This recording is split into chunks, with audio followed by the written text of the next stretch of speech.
오늘 주실 하나님의 말씀 창세기 35장 1절부터 8절까지 말씀입니다. 창세기 35장 1절부터 8절까지 말씀 한 절씩 교독하겠습니다.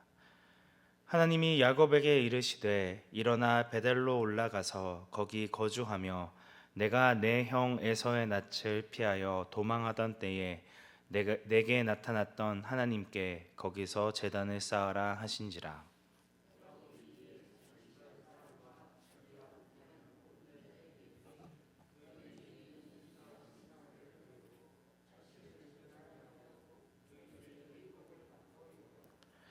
우리가 일어나 베델로 올라가자 내 환난 날에 내게 응답하시며 내가 가는 길에서 나와 함께 하신 하나님께 내가 거기서 제단을 쌓으려 하노라 하매.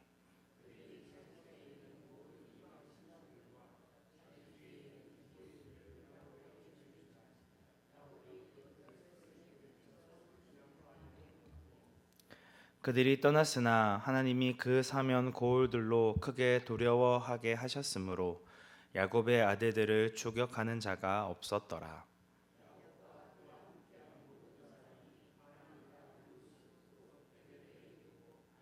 그가 거기서 제단을 쌓고 그곳을 엘베델이라 불렀으니 이는 그의 형의 낯을 피할 때에 하나님이 거기서 그에게 나타나셨음이더라.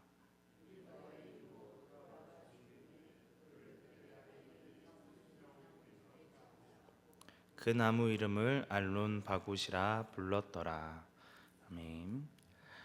야곱은 창세기 28장에서 자신을 죽이고자 하였던 형 에서를 피해 도망가던 중에 베델에서 돌베개를 베고 잠이 듭니다. 그리고 꿈속에서 여호와 하나님을 만나게 됩니다. 어디로 가든지 너와 함께 하겠다는 그런 약속을 주신 하나님 앞에 야곱은 서원을 하게 됩니다. 내가 평안히 아버지의 집으로 돌아가게 하시오면 여호와께서 나의 하나님이 되실 것이요 내가 기둥으로 세운 이 돌이 하나님의 집이 될 것이요 하나님께서 내게 주신 모든 것에서 10분의 1을 내가 반드시 하나님께 드리겠나이다. 그로부터 20년의 시간이 흘러 야곱은 평안히 가나안 땅에 도착하게 됩니다. 하지만 그는 자신이 서원하였던 하나님과의 약속을 이행하지 않고 약 10년 가까운 시간을 세겜에서 머물게 됩니다. 하나님께 서원한 것을 지켜도 되고 안 지켜도 되는 하찮은 것으로 여기고 있습니다. 결국 하나님께서는 34장에서 야곱의 딸 디나가 히위 족속의 추장의 아들에 의해 강간당하는 충격적인 사건을 허락하십니다. 하나님의 약속을 잊고 영적인 해이에 빠진 야곱을 돌이키기 위한 하나님의 징계가 주어진 것입니다. 그럼에도 야곱은 이러한 하나님의 뜻을 전혀 헤아리지 못합니다. 영적인 가장이자 아버지로서의 역할을 하지 않고 방치해 두고 침묵하였다는 것이죠. 자신의 딸이 수치를 당했음에도 아무런 반응을 보이지 않는 아버지께 화가 난 시므온과 레위는 복수하기 위해 청혼을 승낙하겠다는 거짓 약속으로 할례를 받게 한 다음 세겜 성읍의 모든 남자를 다 죽여버립니다. 하나님의 신실하심을 드러내는 거룩한 의식인 할례를 복수와 폭력의 도구로 사용하고 말았다는 것이죠. 또한 다른 아들들도 세겜 성읍의 가축과 모든 재물들을 빼앗고 노략합니다. 그리고 그들의 자녀와 부녀자들을 사로잡게 되죠. 복수를 빙자하여 성읍의 모든 것을 차지하고자 하는 탐욕에 사로잡힌 것입니다. 그런데 이에 대한 야곱의 반응은 더욱 충격적입니다. 34장 30절 말씀입니다. 야곱이 시므온과 레위에게 이르되 너희가 내게 화를 끼쳐 나로 하여금 이 땅의 주민 곧 가나안 족속과 브리스 족속에게 악취를 내게 하였도다. 나는 수가 적은즉 그들이 모여 나를 치고 나를 죽이리니 그러면 나와 내 집이 멸망하리라. 유독 나라는 대명사가 계속 반복되어지고 있습니다. 자신의 아들들이 행한 잔혹한 살인에 대해서 지적하는 것이 아니라 너희의 행위로 인해 나와 내 가족이 멸망하게 되었다는 것에 화를 내고 있습니다. 철저히 나 중심적, 자기 자신만을 생각하는 이기적인 모습을 보이고 있습니다. 야곱은 10년 가까운 세월 동안 가나안 땅에서 풍요로움 가운데 삶을 누렸습니다. 야곱은 이러한 생활이 하나님의 축복이라 착각하며 살아왔을 것입니다. 야곱은 하나님이 알지 못하는 세상 가운데 하나님의 백성으로서 구별된 삶을 살아가기보다 그저 세상과 좋은 관계를 유지하며 지금의 안정적인 생활을 계속 누리고 싶어 했습니다. 그래서 딸 디나가 겪은 충격적인 사건에도 침묵을 유지합니다. 오히려 디나와 세겜의 결혼을 통하여 가나안 족속들과 더욱 친밀한 관계를 유지하고 안정적으로 가나안 땅에 정착하고자 계획을 세웁니다. 딸 디나가 겪은 수치와 부끄러움은 안중에도 없고 오직 자신의 안정만을 최우선순위로 생각하고 있습니다. 그런데 아들들의 어줍잖은 복수로 인해 모든 계획이 물거품이 되어버리고 자신과 자신의 집이 멸망당할 위기에 처하게 됩니다. 그러니 얼마나 분통이 터지고 화가 나겠습니까? 영적으로 여전히 분별하지 못하고 세상 가운데 깊이 물들여 버린 그런 야곱의 영적인 현실을 그대로 보여주고 있습니다. 이제 야곱의 가정은 다시 한번 크나큰 위기에 사로잡히게 됩니다. 어떤 학자들에 의하면 야곱의 아들들이 살인한 추장 하몰은 히위 족속의 왕자 중에 한 명이었다고 합니다. 히위 족속의 입장에서는 야곱의 아들들이 자기 족속의 왕족을 죽인 것이죠. 자신의 동족이자 왕족을 죽인 야곱의 아들들을 가만히 내버려 둘 리가 없었습니다. 야곱이 히위 족속의 보복을 걱정하는 것은 너무나도 당연한 일이었다는 것이죠. 그런데 이렇게 두려워 떠는 야곱에게 하나님께서 임하십니다. 오늘 본문 1절 말씀입니다. 하나님이 이르시되 일어나 베델로 올라가서 거기 거주하며 내가 내 형 에서의 낯을 피하여 도망하던 때에 내게 나타났던 하나님께 거기서 제단을 쌓으라. 하나님께서는 야곱에게 위기에서 벗어날 수 있는 답을 허락해 주신 것입니다. 사실 하나님이 야곱에게 이르시는 장면은 너무나도 익숙합니다. 지금까지 야곱의 삶은 전부 하나님께서 그와 함께 하신 역사였습니다.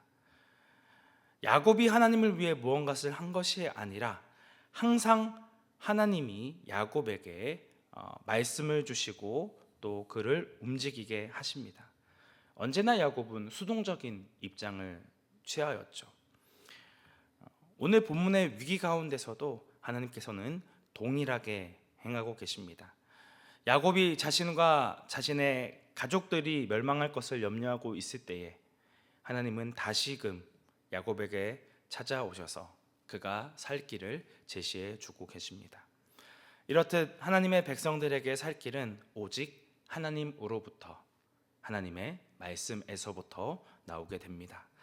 그런데 하나님께서는 그냥 베델로 올라가서 거기서 제단을 쌓으라 라고 짧게 명하셔도 될 텐데 굳이 길게 수식을 붙여서 내가 내 형 에서의 낯을 피하여 도망하던 때에 내게 나타났던 하나님께 거기서 제단을 쌓으라 라고 길게 설명을 하고 있습니다. 무엇을 의미합니까? 지난 10년 동안 야곱이 잊고 있었던 서원을 생각나게 하시고 그를 돌이키기 위함이었습니다. 하나님은 야곱에게 살 길로 일어나 베델로 올라가라 명하십니다. 인간의 짧은 생각으로는 쉽게 이해되지 않는 명령입니다. 앞서 말씀드린 대로 야곱의 가족들이 베델을 향해 올라가던 길에 얼마든지 히위 족속의 공격을 받을 수 있는 상황이었기 때문입니다. 오히려 자신이 점령한 세겜성에 머물면서 방어를 하는 것이 훨씬 자신들을 안전하게 지켜주는 방법이 될 수 있는 것이죠. 하지만 하나님께서는 세겜성에서 방어하라고 말씀하시지 않고 베델로 올라가라 말씀하십니다. 이것이 야곱이 하나님과의 관계를 다시금 회복할 수 있는 유일한 방법이었기 때문입니다. 그저 베델로 올라가는 행동이 아니라 베델로 올라감을 통하여 이전에 그 자리에서 서원했던 내용, 그때 간절히 하나님의 은혜를 붙들었던 그 하나님과의 관계를 회복하는 것만이 야곱이 살 수 있는 유일한 길이었다는 것이죠. 하나님의 백성에게 살 길은 바로 여기에 있습니다. 세상 사람들은 위기에 처했을 때 먼저 어떻게 하면 최소한의 피해를 입을까라고 하며 먼저 방어 태세를 취합니다. 하지만 하나님의 백성들은 먼저 하나님의 말씀을 붙들고 베델로 올라가야 합니다. 베델로 돌아가 처음 하나님 앞에 보였던 그 진실하고도 순전한 마음으로 하나님 앞에 기도해야 됩니다. 하나님 아니면 안 됩니다 라는 간절한 태도로 돌아가는 것이죠. 야곱은 10년 가까운 세월을 가나안 땅에 머물며 살다가 이러한 분명한 답을 놓치고 말았습니다. 그래서 하나님은 야곱에게 다시금 회복할 수 있는 기회, 은혜를 허락해 주십니다. 다른 모든 문제를 차치하고서라도 먼저 하나님과의 관계를 회복할 것을 명령하고 있는 것이죠. 베델에서 서원하였던 그 하나님, 그리고 브니엘에서 만났던 그 하나님 앞으로 다시 돌아오라는 것입니다. 그리고 오직 하나님 한 분만을 붙들고 하나님만을 전적으로 의지하는 태도를 회복하라는 명령이라 할 수 있습니다. 야곱은 이러한 하나님의 말씀에 드디어 반응합니다. 우리 2절부터 3절까지의 말씀 함께 합독하겠습니다. 야곱이 이에 자기 집안 사람과 자기와 함께한 모든 자에게 이르되 너희 중에 있는 이방 신상들을 버리고 자신을 정결하게 하고 너희들의 의복을 바꾸어 입으라. 우리가 일어나 베델로 올라가자. 내 환난 날에 내게 응답하시며 내가 가는 길에서 나와 함께 하신 하나님께 내가 거기서 제단을 쌓으려 하노라 하매. 야곱은 이전과는 180도 달라진 모습을 보입니다. 어떻게 야곱이 이렇게 갑작스럽게 태도를 바꾸게 된 것일까요? 야곱은 자신의 가족들이 이방신을 섬기고 있다는 것을 이전부터 잘 알고 있었습니다. 그러나 야곱은 10년 동안 가나안 땅에 머물면서 이 문제를 그렇게 심각하게 받아들이지 않았습니다. 앞서 서원했던 것과 마찬가지로 알고는 있었지만 그것을 가볍게 여기고 하찮게 생각했다는 것이죠. 그래서 이를 단호하게 잘라내지 못했습니다. 자신 역시 이러한 영향을 받으며 살아가다 보니 그 필요성을 느끼지 못한 것이죠. 하지만 하나님의 말씀으로 다시금 자신의 모습을 돌아본 야곱은 그 모두를 과감하게 잘라내기로 결단하였습니다. 하나님의 말씀을 듣고서야 자신과 자신의 가족들의 모습을 돌아보게 되었고 하나님 앞에 서기에 너무나도 부적합한 모습을 발견하고 이 모든 것들을 돌이키는 결정을 하게 된 것이죠. 그래서 이방 신상을 버리고 자신을 정결하게 하고 너희의 의복을 바꾸어 입으라 명령합니다. 한마디로 하나님에 대한 거룩함을 다시 회복하라는 명령을 한 것이죠. 이를 통하여서 믿음의 가장으로서 영적인 분명력을 가지고 믿음의 삶을 살지 못했던 야곱이 이제야 가장의 역할을 감당하게 되어집니다. 야곱의 명령에 그의 가족들은 아무런 반항을 하지 않고 모든 이방 신상과 귀에 있는 고리들을 다 내려놓습니다. 그동안 크게 문제 삼지 않았던 그런 모습들을 죄악으로 여기며 이것들을 내어버리는 결단을 보인 것이죠. 이 모든 일은 하나님의 역사하심이었습니다. 그냥 가족이니까 뭐 당연히 가장의 명령을 순순히 따랐구나라고 쉽게 넘어가서는 안 됩니다. 바로 전장 마지막 구절에서 시몬과 레위는 야곱의 말에 말대꾸를 하며 거스리는 모습을 보였었죠. 하지만 오늘 본문에서는 일체 그런 모습을 보이지 않습니다. 야곱의 가족들이 어떻게 이렇게 달라진 야곱의 모습에 아무런 반항을 하지 않은 것인가? 하나님의 은혜라고 밖에는 설명할 수 없는 부분입니다. 야곱은 자기 집 사람들이 내려놓은 이방 신상들을 세겜 상수리 나무 아래에 묻은 후에 그곳을 떠나게 됩니다. 이 일을 통하여 야곱은 자신의 죄악을 인정함과 동시에 그 죄악과는 단절하고 결별하겠다는 의지를 표현합니다. 하나님 앞에 나아가는데 장애가 되는 것들을 땅에 묻음으로 실패하였던 세겜에서의 생활을 종결짓고자 합니다. 이처럼 영적으로 무너졌던 사람이 하나님 앞에 새롭게 서기 위해서는 죄악된 옛 생활을 제거하는 일이 선행되어야 한다는 것을 보여주고 있습니다. 그리고 자신의 모습을 돌이켜 베델로 향하는 그들에게 놀라운 일이 일어나게 됐습니다. 5절 말씀입니다. 그들이 떠났으나 하나님이 그 사면 고울들로 크게 두려워하게 하셨으므로 야곱의 아들들을 추격하는 자가 없었더라. 하나님께서 야곱의 가정이 가는 길을 순탄하게 하기 위해 사방이 두려워 떨게 하는 놀라운 일을 행하셨습니다. 야곱의 가정이 직면하게 된 위기를 극복할 수 있도록 그들이 생활하는 삶의 현장에 적극적으로 간섭하여 주시고 인도하여 주신 것입니다. 야곱과 그의 가족이 세겜성의 남자들을 다 죽이고도 베델에 안전하게 도착했다는 것은 결코 우연한 일이 아니었습니다. 하나님이 은혜를 베풀어 주셨기 때문에 그들에게 처한 현실적인 위기 가운데서 다시 한번 신실하게 야곱과 그의 가족들의 삶 가운데 개입하여 주시고 은혜를 베풀어 주셨다는 것이죠. 마침내 야곱은 처음 베델에서 서원한 지 약 30년의 시간이 흐른 후에 베델로 다시 돌아오게 됩니다. 처음 베델에 섰을 때에는 혼자였던 그가 이제는 아내들과 11명의 자녀들의 큰 무리를 이루어 베델에 도착하게 되어집니다. 이 모든 것이 하나님의 은혜였고 하나님의 인도하심이었습니다. 하나님은 베델로 돌아오지 않고 세겜에 젖어 살아갔던 야곱을 다시금 돌이켜 베델로 은혜의 자리로 나아가도록 인도하셨습니다. 잠시도 야곱을 잊지 않으시고 사랑의 집념으로 야곱의 삶 가운데 개입하여 주시고 역사하여 주셨습니다.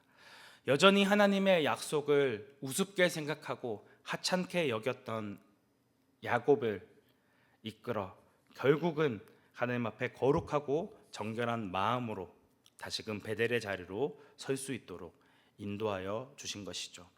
하나님은 지금도 우리를 이렇게 인도하고 계시며 또 앞으로도 인도하기를 원하십니다.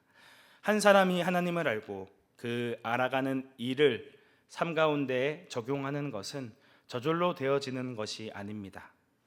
야곱과 같이 하나님의 약속을 가볍게 여기는 연약한 우리를 포기하지 않으시는 하나님의 사랑과 은혜로만 가능하게 되어진 일입니다. 하나님은 우리의 잘못된 결정과 불순종함에도 그분의 계획을 수정하거나 뒤엎지 않으시고 연약한 중에 있는 우리를 끝까지 붙드시고 인도하여 주셔서 하나님 나라의 백성이 되도록 인도하여 주신다는 것이죠. 우리는 이러한 하나님의 열심, 하나님의 사랑을 잊어서는 안 됩니다. 늘 주님의 말씀을 붙들고 주님 앞에 서야 한다는 것이죠.